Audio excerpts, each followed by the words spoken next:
عايزاكي تسمعي الجملة دي كويس.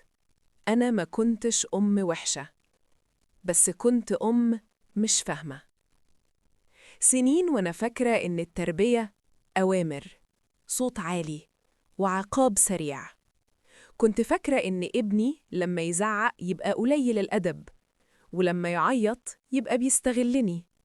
ما كنتش شايفة إن العياط لغته، وإن العصبية استغاثة. كنت بزعل وأزعق، وبعدها ألوم نفسي وأقول أنا بعمل اللي عليا. الحقيقة اللي وجعتني إن ابني ما كانش محتاج شدة، كان محتاج فهم، محتاج حد يسأله مالك، مش أسكت. أكتر حاجة ندمت عليها إني كنت بقارن، وما كنتش واخدة بالي إن المقارنة بتكسر الطفل من جوه حتى لو سكت.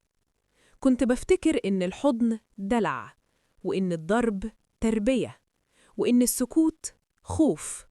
بس لما كبرت وفهمت اكتشفت إن الحضن أمان، وإن الأمان بيطلع طفل بيسمع الكلام من غير وجع.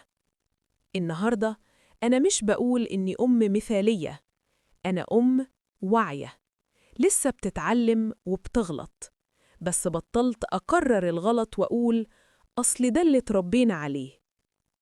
التربية مش سيطرة، التربية علاقة، والعلاقة محتاجة وعي، مش صوت عالي.